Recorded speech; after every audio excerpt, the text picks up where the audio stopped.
Hi there. Cherry Berry 48 here. Okay. I'm going to tell you all about my life again because there's people out there who want to hear it. I want to tell all about my life because I love sharing about my life and all this other. Okay. When I was little, okay, but let's start with my mom. My mom was a Lutheran, okay. So she believed in God and she believed in everything. And I'm eating a cheese and mustard sandwich. So she tried to teach us the ways of God and Jesus. And sure, you're talking about God and Jesus got a big pinnacle behind you. Well, that'll come later. Okay. We were young, so like me and my sister, we were young, so we didn't really know anything about God or Jesus or nothing like that. We just went by what my mom said. And half the time I didn't remember what she said. So, when I got young, okay, we lived in Chicago. Okay, I live in the South now. And when I was young, we had a lot of, jeez, my phone is over here trying to do stuff. So when we were young, we had snow. We had snow all the time. If you know about Chicago back in the 70s, it was a lot of snow. I'm going to try to keep up with the time here because it only says I have 58 minutes. I don't know how long I'll record or whatever. So, back then my mom didn't really bother with buying snow clothes like snow jackets or shoes or nothing like that because she really didn't think that we were going to roll in the snow. So it was dark out. My sister already done went upstairs and I came down in my pajamas. Okay, I'm going to try to make all my stories short. And I come down in my pajamas and I was like kind of rebellious, okay. So I rolled in the snow in my pajamas. So my mom, she really didn't know I was down in, and my mom was not a bad mother. She was not a bad mother. Okay, let's just end that discussion. She thought that we were both in there because I snuck out, okay? And I was down there for quite a while, rolling around in the snow. So I heard her, you can hear really good outside the floors because the floors creak like mad. And it was a 1800 house, so the floors creak, wooden floors. So she went into the bedroom and she saw that I wasn't in the bed. She went off. She went outside. Oh my God, get up here right now. So I went upstairs and I was soaking wet. She says, what are you doing all wet? I said, I was rolling in the snow. Rolling in the snow, Mama? She says, I'm going to roll you in the snow. She says, take off them wet clothes. So I've been out there quite a while, before she knew. Because, she thought that when she put us to bed, she put us to bed. She didn't know I snuck out. And there was never no locks on the door. So then when, as we got older, I noticed there was locks on the door. Key locked doors, so she kept the key on her. We couldn't sneak out no more. So,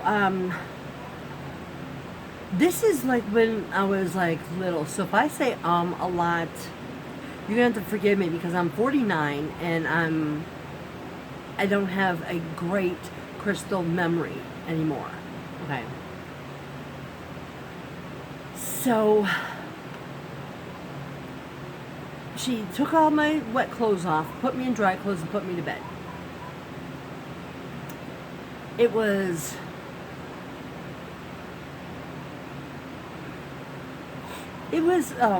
maybe it was a week, and then she noticed I was sick.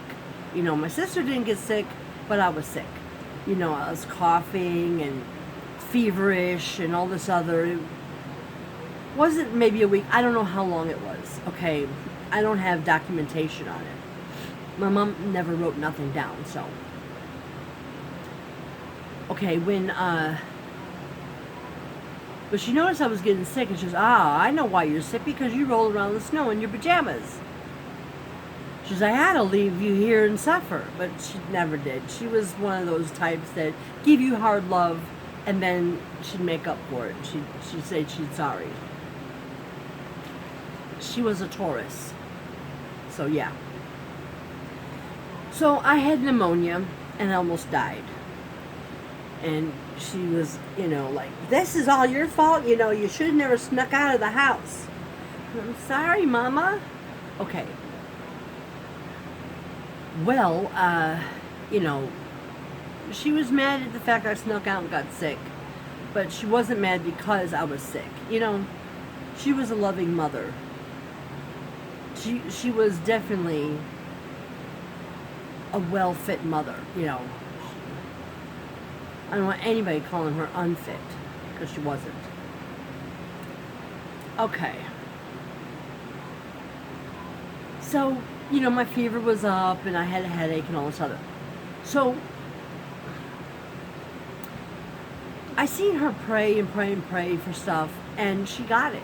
Whatever she prayed for, like the health and the well-being of us, you know, growing up and everything. So she prayed, so I prayed. I wanted to see what the power of prayer really does. So I had a headache. I was really bad sick.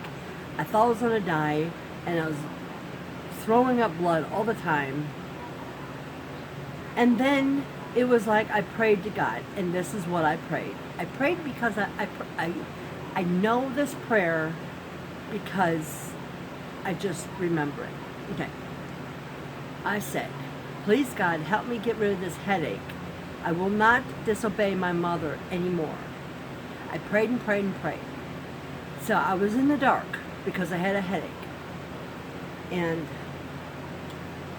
no word of lie. After I prayed and prayed and prayed for a while, it was like, see how bright this light is? It's hurting my eyes. Well, this light was more golden. It was not really hurting my eyes, but I seen two hands, no word of lie, two hands just like coming out of the ceiling. And sure, it could have been, you know, it could have been because I was so delirious and full of medication. I was not seeing things. Even the outside of the room, the door was shut, and my mom and everybody was in the kitchen, and they were playing cards. And I heard her say, oh my God, she must feel better because she could turn on the light. She was coming in to the bedroom as the hands reached down and just, and I felt like it felt going through me. I felt it going through me. So she comes in there, and she goes, why are you flicking off and on the light? I said, I'm not. So I sat up, and she flicked on the light, and she goes, well, you look better. Do you feel better? I said, yeah, I really do. But it was the last trip that I had to go and throw up a bunch of blood. I know it's TMI, I'm sorry, but that's what happened. I got up, ran to the bathroom, threw up, but I was well. Because I was sick. I was, you know, it didn't seem like I was going to get any better. So I got well. Okay. Then, let's see. When was the next time? Let's see. Was it I think the next time was when I fell out of the L train. I was going to school. I was 16 years old. And my mom told me, she goes, I don't think it looks like a good day for you to go to school because we had to take a train, a bus, and a train to my school. And each vehicle was a 15-minute, 30-minute ride, something like that. So I was going to high school. So I was 16. I was going to high school. Second year of high school, sophomore. And I was doing good. I failed freshman, and this is another story in its own time. But I got the bright light on because there was a lot of people who complaining that they couldn't see me or my video because it was dark. And I can't eat and tell you, but there's sandwiches here. Okay, so she goes, please don't go to school. And I had a math test. It was Monday morning. Can't remember what month, but I was 16, so it was 1986. I said, Mom, I have a math test. I wasn't good at math. I was kind of, sort of, but not. It was not important to me. The only thing that was really important to me was a gorgeous boy. And that's the only thing that I had on my mind, was to see this gorgeous boy because he transferred from another place. So I was like, oh my God, you know, like that following Friday, I met him. I was like, oh my God, I gotta meet him. So he goes, you gonna be here Monday? I'm like, yeah. So my mom was not big on letting us date. That's for sure. So, wait a minute, let me do something here. She wasn't big on letting us date. So I really didn't want to tell her that that was the reason why I wanted to go to that class. So, yeah, I lied to my mom. I lied to my mom my whole teen years, and I really regret it. And I wish I could turn back the clock and tell her, you know, but on her deathbed, she forgave me for everything. So that really matters. That counts for something. Okay.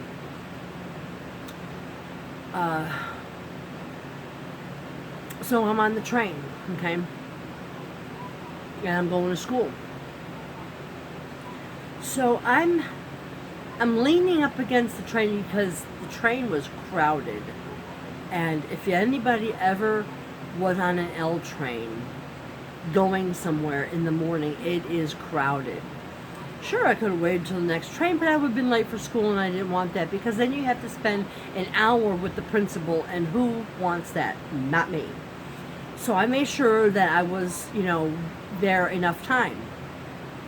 And somebody told me, like, before I got on the train, it's better to wait for the next one. And I was like, I don't want to be late. So I squeezed myself in there.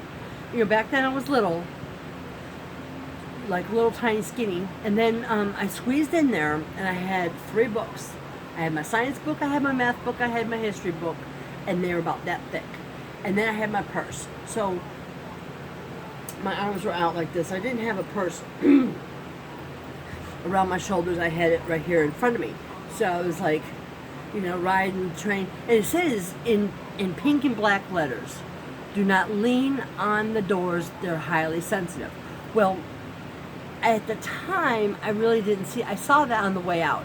I really never saw that sign until this day. And I was like hoping that I wouldn't fall out. And I looked at everybody, and everybody was just bopping around and not even looking at nobody. They're just wanting to get to their stop. Okay, this train took off, and the next stop would be like pretty far away. And I was holding on to the pole, and I was like, oh God, I hope I don't fall out.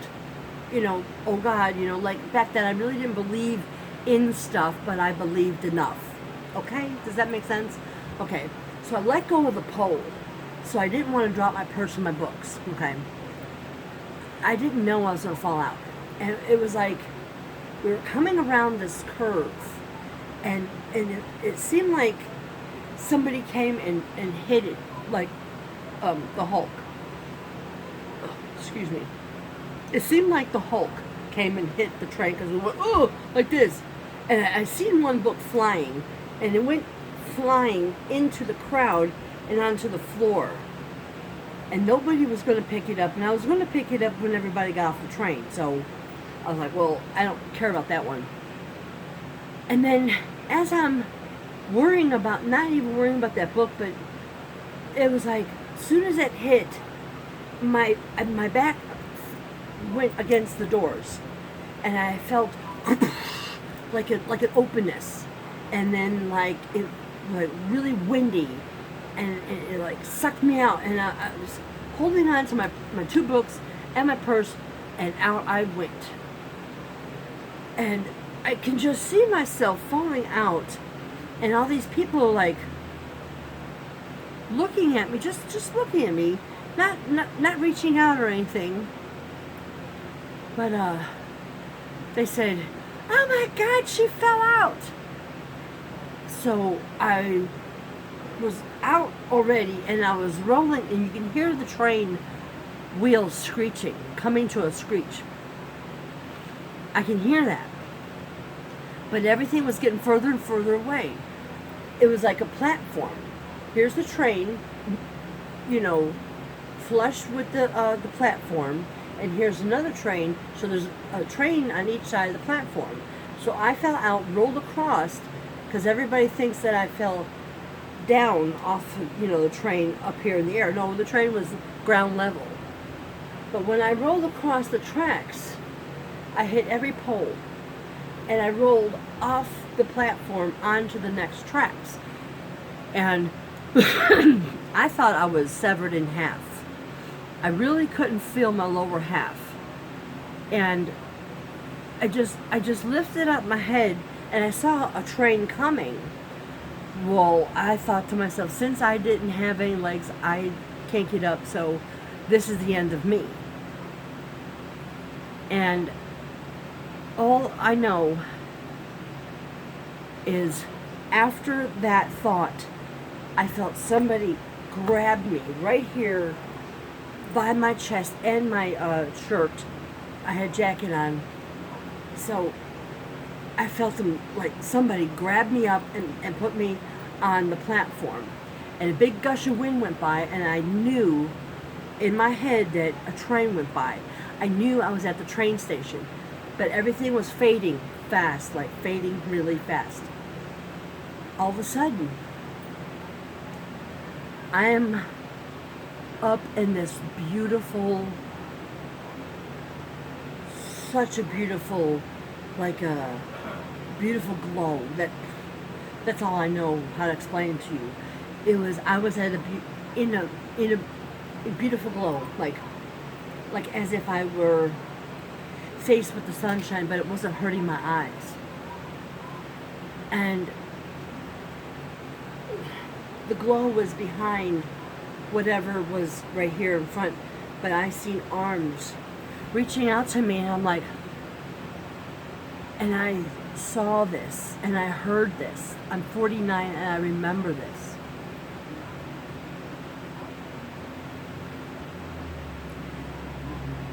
I heard a voice go, "My child, do you know, are you aware of where you are at?"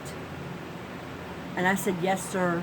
I don't say yes, sir, no, ma'am to anybody, okay? I was rebellious. I didn't listen to my mom my whole teens until this day.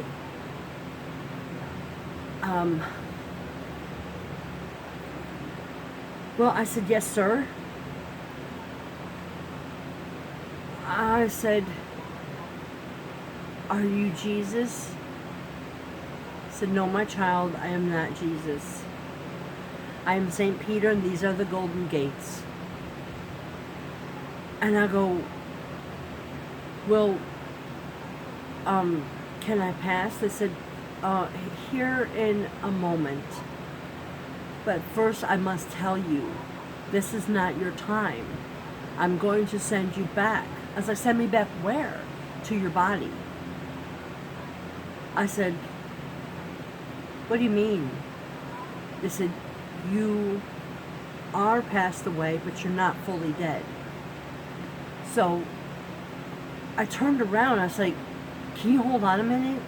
I said, can I? Because it was like I was there in the flesh I am.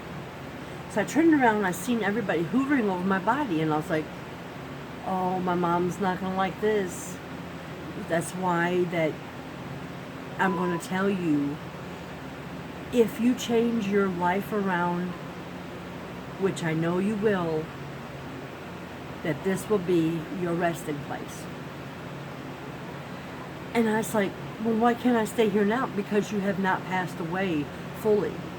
You know, they're reviving you, you know. So it felt like I was up there for hours, but I was only up there for a moment. I was like, you know, I was arguing with St. Peter, okay? And he was like, telling me my child this and my child that, and I was like, okay. I said, if you have faith enough that I will change my life, then so be it. And I was back in my body, but I knew I had tremendous pain. I looked and I seen all these people around me, and they were going, she's back. And I was like, who's back? You know, like I was fading in my memory fast. So at that time I didn't remember where I just came from. And they said, call the ambulance, quick. And this one woman leans down, she goes, don't worry, my child, you will be okay. And I was like, oh, St. Peter. And she just like, what? And I was like, oh my God. But I was fading fast. So,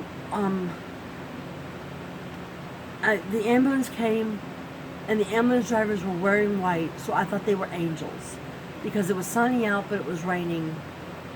And I looked around, I was like, oh, I said, are you taking me to St. Peter? They said, he said, I don't know what hospital we're going to take you to, because I guess there was a St. Peter hospital. I don't know. They said, well, we don't know what hospital we're going to take you to, but we're going to take you to the closest one here.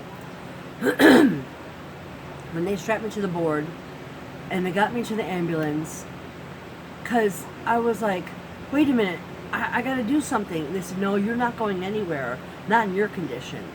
It's like, my condition? What condition? But I wasn't really like talking. I was, what condition? I got to do something like that, you know. And they were like, no, we're going to take you to the hospital because you had a bad accident. So I'm thinking, what happened? Was I in the car or something? Well, they told me when I got into the, I heard, like I went into a grand mal seizure. And I don't remember anything in between there, but they said, oh, she's grand maling on us. And I heard and felt stuff, and it was just like I was fading. But then it was darkness. I didn't see nothing. I woke up and I was in the ER. I said, you know, I was looking around and I was like, and everybody was rushing around and stuff. And then they gave me the big phone, you know, the big rotary dial phones. They set it right here on my chest because I was leaning back. They said, call your mother, because that's all I ever talked about was calling my mother. And they said, call your mother. And I was like, okay. So I called my mother. Well, they found the phone number and they dialed it for me. And I heard my mom, and she sounded like she was like right here. And I'm like this with the phone, and I was like, hey, Ma. And she goes, what? What happened? So are you in school? The school says that you weren't there. Where are you? So I don't know, Mom. I think I had an accident. She says, oh my God, what hospital are you in? I hear her, right? I don't know anything. It's like everything was fading. It was just like a big swirly mist. I said, I don't know, Mom. I said, I got a headache. So the nurse grabbed the phone. She goes, yeah, she said my last name. She says, we have your daughter here at such and such a hospital, and we think you need to come here with your proceeding family because we don't know if she's going to make it. That's all I heard. That's all I remember. I was in like a room, like a blue room, and I was like, the rooms kept changing on me. So then my sister and everybody made it. I don't know how the length of time or that she was my sister. All I know that I thought she was a nurse. And I kept saying, tell St. Peter I'm sorry. And everybody was okay. And they were just whatever. So my hair back then was blonde. I dyed it black to look like my mom. But anyway, it's another story for another time. So all my hair, was down past my knees. That's how I always wore it. And my hair was over my face. And I remember just looking through my hair at my sister, but I thought it was a nurse. So I said, Nurse, I've got a headache. She goes, I'm not a nurse. She said my name, my real name. And she goes, let me take on the name. Oh, okay, Cherryberry. Okay. She goes, whoever knows me knows my real name, but I don't want to keep putting that out there. So she goes, I'm not a nurse, Cherryberry. I'm your sister, Stephanie. Let's call her Stephanie. And she goes, what's wrong? What happened to you? I said, I don't know, I got a headache. I said, can you get all these lights turned off? She goes, there is really no lights, but the overhead lights. So turn it off. I said, I have a headache. Well, I seen my reflection, okay, like they had a mirror or something, and I see my reflection. It was scary. It was a horrifying scene.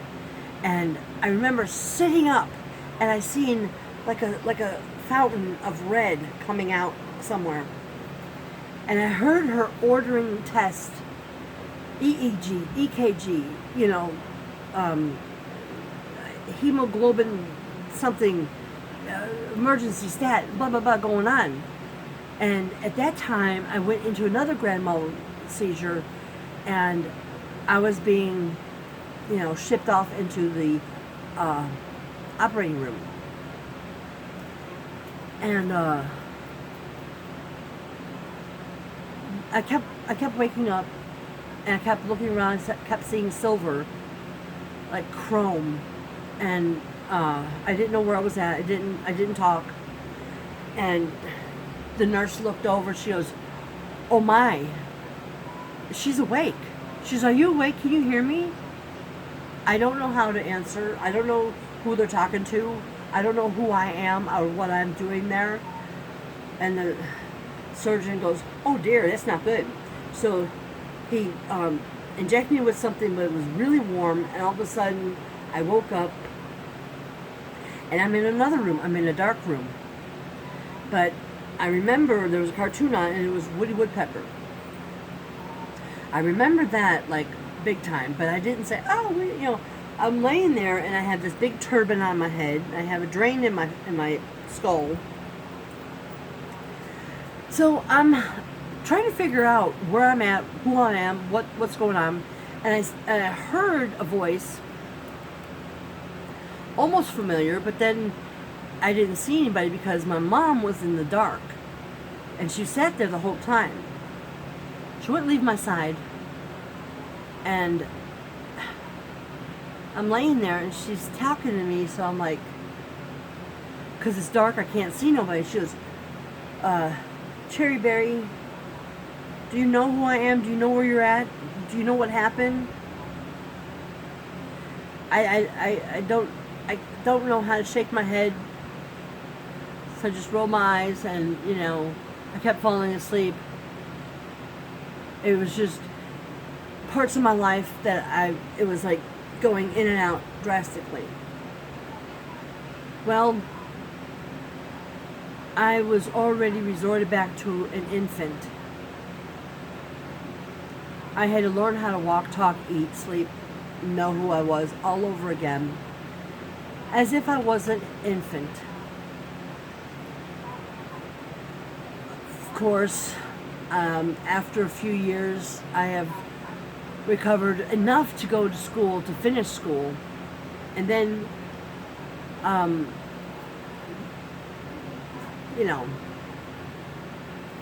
it was a bigger deal than what I'm telling you. Everybody who knows me knows the whole story, not the true story, because it's all true. They know the whole more story of it. I'm not going to go into details because I only have 58 minutes and I'm on 30 minutes now. So, the other big part that happened in my life, I mean, I've had car accidents and stuff, but those are another story for another time.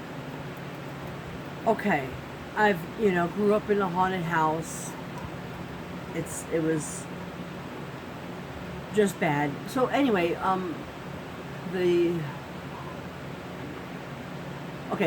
it's like, graduated high school, come down here to the South and had a baby, and I'm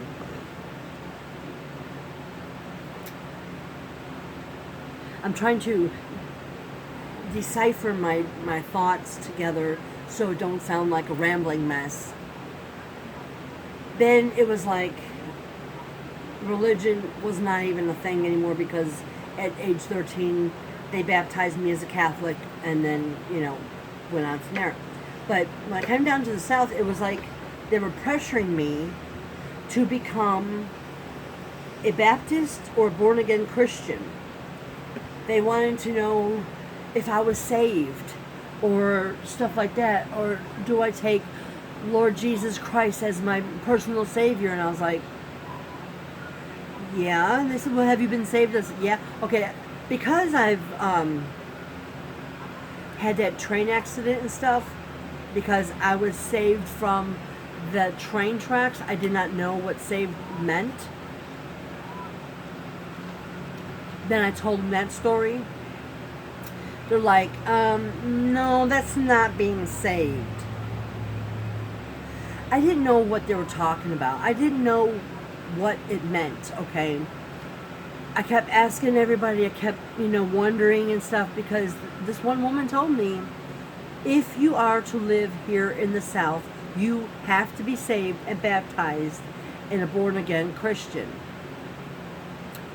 Okay, how do I become that? Well, that's for you to decide for yourself. And I was like, for me to decide for myself? And they said, yeah. I was like, okay, then why are you coming to me and telling me this if I don't know? Well, you have to talk to God every day. You have to see. Okay, I do talk to God. So I asked him, I said, do I have to be saved and baptized to be a born-again Christian to live here in Tennessee? Oops, there it went. There, now you know.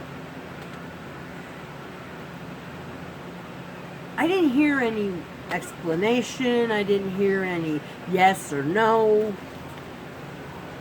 And I don't know. It was just a really weird thing, okay? So it took me 7 times to get baptized and saved to become a born-again Christian. Because every time when I would get saved and baptized in a different church,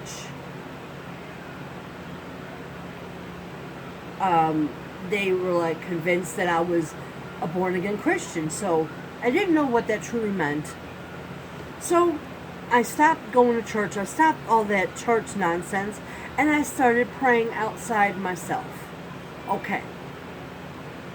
The 7th time, okay, like I prayed to the heavens. Now, I was like, I believe there's something there. I believe that I went to St. Peter and all this other. I said, if I'm a born-again Christian, if I'm going to be a born-again Christian, I need somebody from above to take me and put me in heaven while I am alive. I said, otherwise I will not become part of this Christianity Southern garb.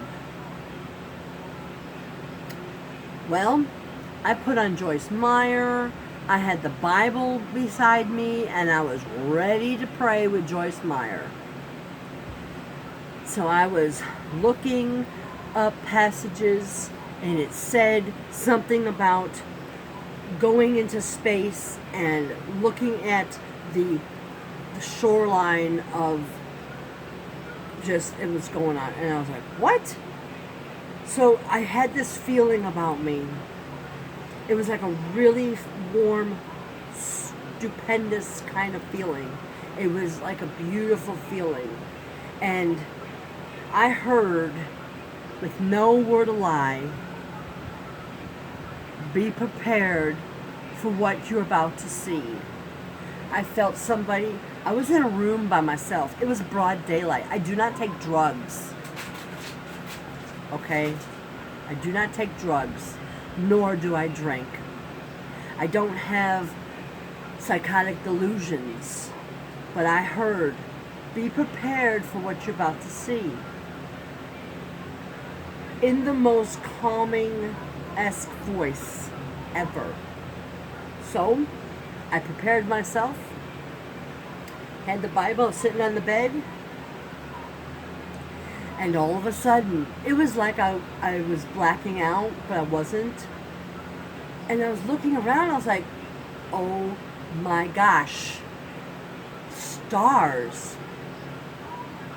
I still seen the TV, I still heard Joyce Meyer's voice, and I was looking around, I could still see, it was like a transparent, like I could see through stuff. And I was like, wow, this is amazing. They said, wait. So I'm sitting there and I'm looking, and that big swirl kind of deal in the sky that we all see in our science books, well, I seen that. It's actually out in space. So I look back and I seen the world. It was not flat. Okay, that's what this really basically boils down to. The world was a little blue ball, and I was like, I can still see and hear Joyce Meyer, and I was like, not really focusing on that. I was focusing, I looked at the world, I was like, oh, it's so pretty. So I looked and I was like, oh my God, I can breathe. But I was there. And then they said, look beyond, whatever they call it. And so I looked beyond there, and it said, look close. And I was like, bring me closer. So I got brought closer. And what I saw was miraculous. You know what spruce trees are? They're trees that they always survive the winter, spring, summer, and fall. They never lose their leaves. They never, unless you plant them, pick them up and plant them somewhere else, and then they die. But when you see a spruce tree, you'll see that it's always green. It's always green. So I thought there was a lot of trees at a shoreline, and they were swaying when the breeze blew, and I was like, oh my goodness, that's pretty to look closer. So it's like I had a pair of binoculars and I was looking close, and it was like pulling closer.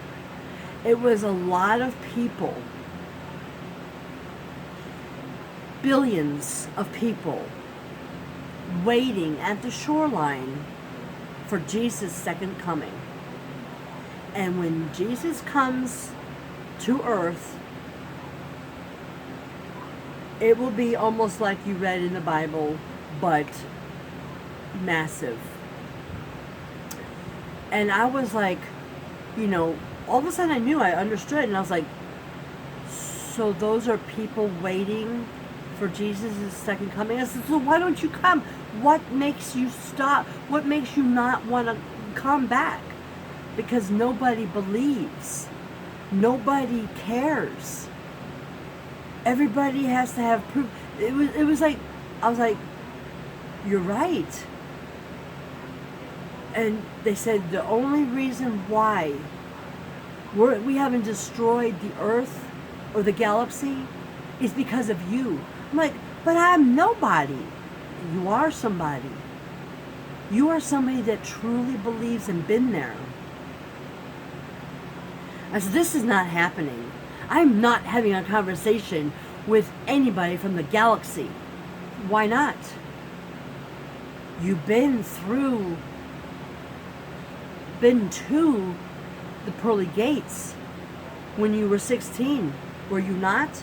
And I was like, I think so, yeah. Do you truly believe that? I'm like, yes. So I've been there. And then said, go forth and tell people. I got back into that room. I closed that Bible. I turned off the TV, and I've been telling this same story since my son was 10. He is now 26. I've been telling the same story to everybody. I'll tell you another story at another time about something else, but the time is running low. It's 41 minutes. I really don't want to stay on here full 58 minutes because I'll get into the other story. So yeah, that happened to me. I don't have to have no documentation, written paper, no camera crew or anything with me because I experienced these things. Okay? There's my story from beginning to right now. I can't say to the end because apparently I'm not dead. But from the time I was little, the time right now, there's a big chunk of my life being told. You don't have to believe it. You, whatever. Just leave me a comment. Tell me what you think. Tell me what you feel. And tell me if anybody out there had any experiences like this, close to, or whatever. Excuse me. But I will catch you all later. Cherry Berry here. We're done. Have fun. See you later. Bye.